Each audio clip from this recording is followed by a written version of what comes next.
I get to interview all sorts of amazing creators, activists, entrepreneurs, while we're doing things in the wellness world, while we're having real conversations around how these people decided to break out of their lane and create a 360 diversified background for themselves. Okay guys, we are here with a brand new episode of Legacy with the one and only Lo Bosworth. Oh, hi. We are doing our wellness activity today, Pilates. I'm a Pilates girly. We're making Lo a Pilates girly, and we are here at Brooke's Pilates with Sarah Brooks, and we're just gonna jump right into it. We have a great conversation. I have so many questions for you. Me too. Questions for you. Okay, so I'm sure you're wondering, what is this contraption? Yeah, I don't know what this is. You're doing prenatal. You're doing prenatal today. You're doing a prenatal Pilates. It's a good way to ease yourself into. Also, you haven't worked out in a couple weeks because you were sick. I was so sick. So this is a great way of like easing ourselves back in. I'm excited. I have to admit, I've done maybe 2 Pilates classes in my whole life. I've done a lot of like cardio Pilates, really high intensity stuff on a like reformer, what is it called? The mega reformer. The mega reformer. No, this is old school. We're gonna put our mind in our muscles. Okay. We're gonna take it easy, and we are gonna just work the booty, really. Okay, I'm Midge, nervous, you wanna but play? okay. Hi. You trying to give me your ball? Ooh. Okay, this already hurts. Yeah, like right here. Yeah. So now that. Okay, and so after this move, what are we moving into? Because I cannot do more than 5 reps of this. All right. Okay. Ooh, I like right. Pilates. So Lo, Yes. people I feel like know you like the most, obviously, from the days of the hills. Oh yeah, girl. Oh yeah, girl. Oh okay. yeah, girl. So tell me, how did you decide that you wanted to go from, I don't even want to say reality star, but like you did, you know, you had your high school and early adult life on TV. How did you decide that you wanted to move into being an entrepreneur? So I think for me, I discovered pretty early on that being on television actually made me really uncomfortable. And one of the reasons I moved to New York in 2012 was, I mean, it's cliche, but like in New York, you can be whoever you want to be and you can do whatever you want to do. And I felt like this was the right place to make a pivot in my life, not only professionally, but in terms of, you know, what I was focused on and the types of people that I wanted to surround myself with. I think the entertainment industry for me felt too emotionally challenging and toxic. Yeah. And so I just wanted to live an easier, healthier life for myself. I always felt like I would operate a business one day. I've always been big on beauty. You should have seen me when I was in elementary school and middle school, constantly doing my makeup, constantly doing my nails, making little potions in my bathroom. And so I've always been obsessed with consumer products. I love stuff. Like, that's so funny. That's so me as well. I was that kid as well. I like just loved products, doing my makeup, spa mornings and nights, like just doing all of that stuff in my bathroom. Yes. And so when I moved to New York, I actually went to culinary school because I love to cook and I'm really big on nutrition. And so that experience eventually pointed me towards building Love Wellness because I was dealing with some health issues that kind of came out of nowhere. I was so depressed, so anxious, and I had never felt that way before. It was one day I was fine, and the next day I was not fine. And I was also getting recurrent UTIs and yeast infections and just like embarrassing stuff that made me so uncomfortable.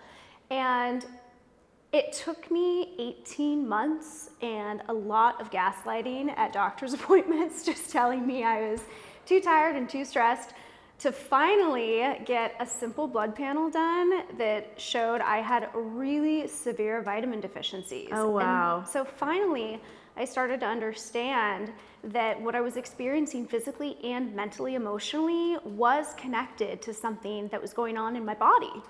I felt it the whole time too. I thought, this can't just be emotional. there has to be something more going on. And it turns out I was right. And so I think above all, like one of my messages is that you have to listen to your body.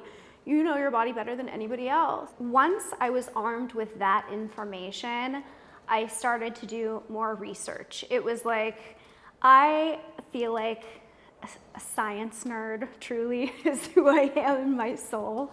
I'm so interested in understanding the why of everything. And over time, I discovered that my vitamin deficiencies were actually being caused by another layer of problems, which was a gut health issue. We now know that the gut is connected to both the brain and the vagina. The gut and brain are not the only organs on that axis. The vagina is part of that axis too. And so it makes even more sense why I was experiencing depression, anxiety, but also UTIs and yeast infections. Right, like it's all connected. It's all connected. And when your gut is out of whack, because you're just a human, because you're taking antibiotics your whole life, and you've been eating processed food since you were a kid, of course your gut is gonna be messed up. I mean, honestly, Lo, we have pretty similar stories in terms of the gut health issues.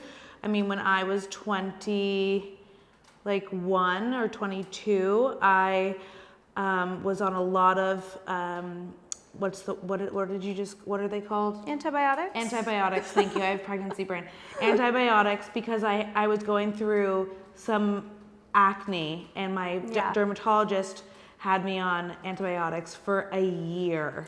Yes, the acne antibiotics can be so difficult. And then I was so lethargic, so tired, and I knew I was living like a fast-paced lifestyle at the time. I was DJing. It was definitely like a lot. I love the days of DJ Hannah. But I knew something else was going on, and then I was diagnosed with leaky gut. Yeah. And that's when I like realized, okay, gut health is really at the core of my issues right now. Yeah, and the core of who we are. 100%. Right? The gut is the home of the immune system.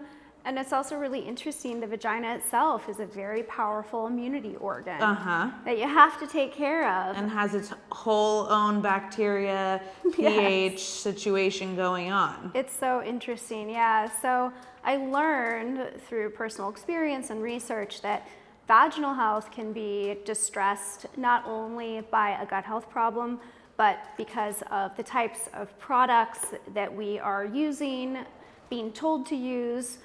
Okay, so moving gears a little bit, you know, being a female entrepreneur who bootstrapped your business. Yeah. Like, tell us a little bit of some, like, big roadblocks that you kind of, like, ran into in the early days. I think one of the biggest ones was my background, right? Being on reality TV. And after, it's been 8 years now, and so there is a contingent of people that know that I have been working on this brand and this is my everyday job, that now believe that I can do it because of the success we've had. But if you go on TikTok, people are still like, why are you doing this? Who are you? Why do you think that this is valid? And so I think just that conversation is one of the big hurdles, right? Just the idea of how people perceive you and what you're capable of, and are you smart enough, and are you qualified? So I think that's definitely a roadblock. But I would say that the second biggest challenge, at least the first couple of years, was education. I totally hear you on that. And honestly, that is the reason, the first part of what you said is the reason why I even started Legacy, is because the way people think that that people are one-dimensional and that they should stay in their lane is literally what fuels me every day to create and like do new things and start businesses and help support people, because we live in a new culture. Like, we are multifaceted people. Why wouldn't you be able to start a business and have an amazing idea that's helping like thousands and thousands, hopefully millions of women? You know what I mean? Just because you happen to be on a TV show. And by the way, good thing you were on that TV show, because at least that gives you a leg up. There's so many entrepreneurs and women who, you know, have no name behind them, you know, and I feel like that's even a huge hurdle for a lot of entrepreneurs as well. Tell me like some advice that you would give to other female entrepreneurs starting out, maybe in the wellness field specifically, because I feel like it's specific. It's also crowded. It is really crowded. It's really crowded. Yeah, I think to your point, I was so blessed and privileged to have an Instagram account that had hundreds of thousands of followers when I started my company. So I had a platform in which I could communicate, what I believed and what I thought was important. I think social media is still the best way to get any kind of message out there, but because it's gotten so crowded, you really have to work very hard to be differentiated. And I think it's challenging for a lot of new entrepreneurs to really figure out what is different about me and my product. What is my white space? It's very unique to have a white space type of product or a message, but when you do, that is what really, really works. That's when people really start to pay attention.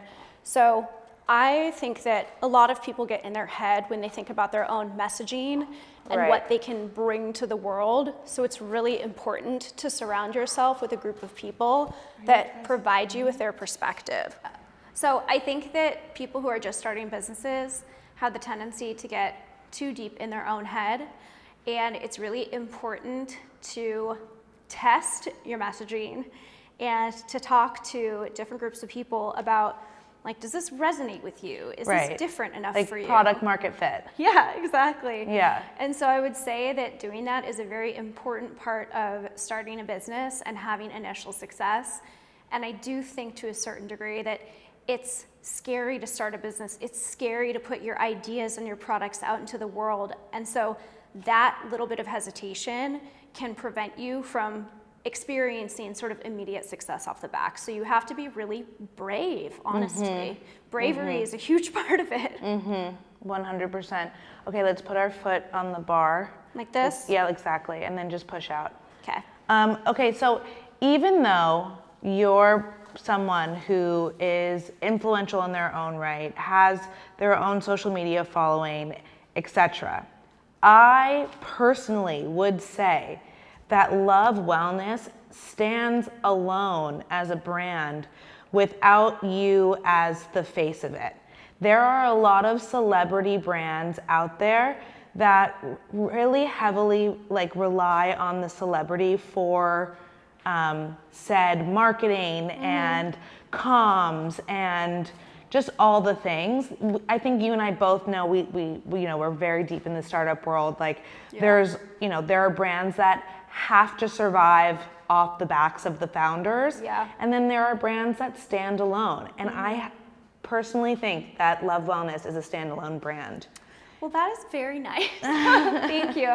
Honestly, I was very purposeful the first couple of years with the company to make it seem like it was just a women founded and led brand, and that my responsibility or that my role in it was kind of insignificant. I didn't want to be in front of the brand, because Love Wellness really is for everybody, and you have to be able to see yourself using the products and not just see a shiny founder story. You know what I mean? 100%. I think there's a big difference when it comes to personal care versus beauty or hair care, right? Yes. Where the visual effects or results of the products that you're using are really important, right? It's like, does this eyeshadow look pretty? Does this hairspray work?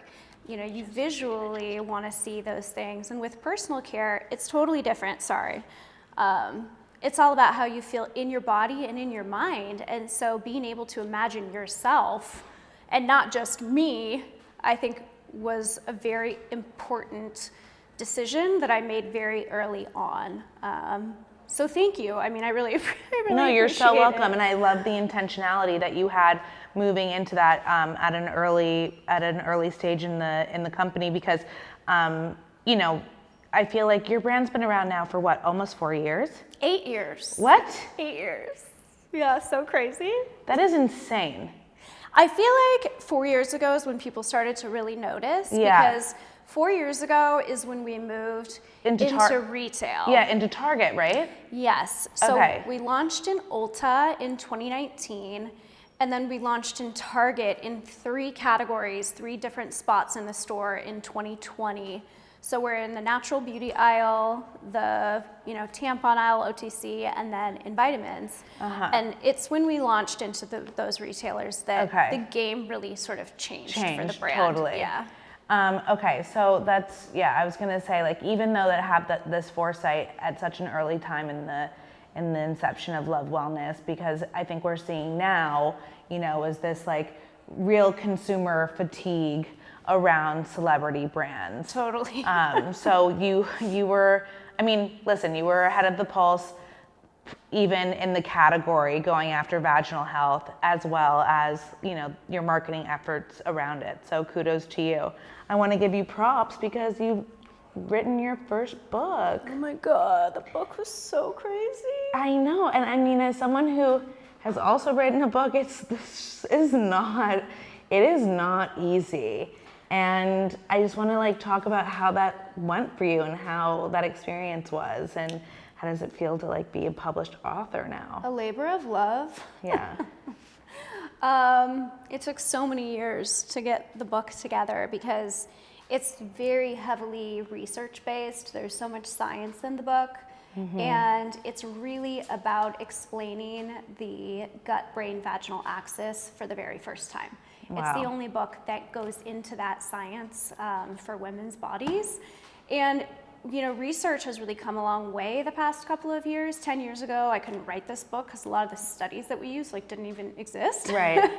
And so thankfully, we're starting to invest more money into women's research, but there's such a gap between what is spent to understand men's bodies versus women's bodies, and I don't think the gap will ever be closed, to be honest with you.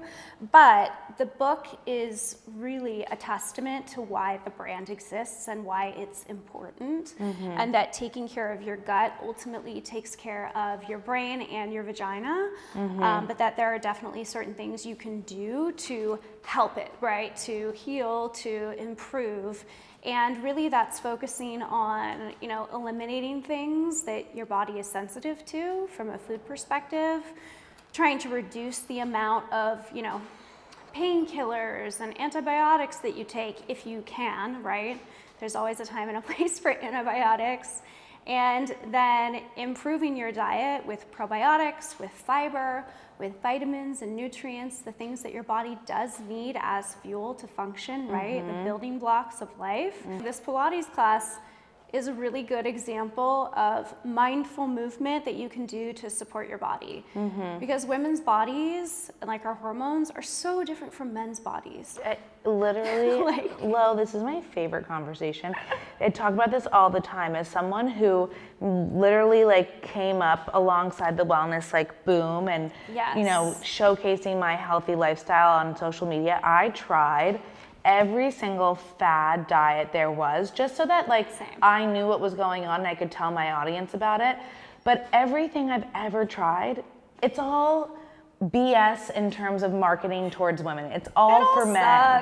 Yeah, it's all I've literally in the last 4 years realized that we just need to take care of our hormones. So I've experienced adrenal fatigue, which actually comes from too much crazy exercise and burnout. Too much stress. Burnout. When your body is making so much cortisol all the time, eventually your body is going to flip the switch because it starts to enter the danger zone of being exposed to so much cortisol. And so it's let's stop. We need to make you safe. I've been there too. And it's awful. Yeah. And I think we're just sort of becoming aware of the things that affect our bodies in that way. And so focusing on low impact exercise, gentle movement, I think is one of the best ways that we can take care of our bodies. You are now, a sciencey wellness guru, and I want to know what you think kind of the next trends are within wellness. Well, I think skincare for down there is going to be a huge trend. Ooh, wow. Yeah, we've even trademarked skincare for down there. I love wellness. Really? Yeah. That is so exciting. So It's interesting because We're when I talking talk like about this, serums and moisturizers, or like what are we talking about? I think it really kind of gets back, well, yes, but I think it gets back to the idea of vaginal villains, and people are like, skincare down there, like, is that valid, is that real? I'm like, you probably already have a skincare down there routine, but you're not thinking about it in the right way. So it's like if you're using bar soap, like body wash, Right. all kinds of things to clean your vulva, like you have a skincare down there routine. If you put any kind of body lotion, essential oil, anything down there, you have a skincare for down there routine. And it turns out it can be made much safer, cleaner, and non-toxic if you are using products like the ones that we make at Love Wellness that do not contain those skin irritants, those endocrine disruptors, those microbiome disruptors. So there are a lot of brands creating skincare down there, and a lot of it is really toxic. Wow. From the ingredients to the messaging. I keep seeing ads that are like, taste like a peach. Oh my God, Can no. you fuck off? Yeah. And these are from companies that are being operated by guys that like used to work at McKinsey. And it's so crazy. It infuriates me. So I think skincare down there is going to be a major trend that we see over the next couple of years. But I love this. being able to determine what is safe and clean, not only for your body, but also for your mind, is going to be an incredibly important part of that. Gummies that claim to be good for vaginal health. Raw food diet. Massage. Massage. Unless it's a facial massage. Yes, true. I agree. Oh my God, I once, when I had my show on Pop Sugar, Hanagram, I once had a chocolate massage. Ooh. It was horrible. Lots of people are going to disagree with me, but I did one of those floating salt bath things. The deprivation tanks? Yeah, and it made my entire body so spicy, like burn. It made my Really? skin burn, and I hated it. Sleep. I'd also say sleep. I'm a sleep queen. You 10 are. hours. Whoa. And I love your new show. This is cute, right? Yes. Thank you for doing that with me. That was really cute. I love Pilates. You love Pilates. I'm a Pilates girly now. Yeah, you're about to be.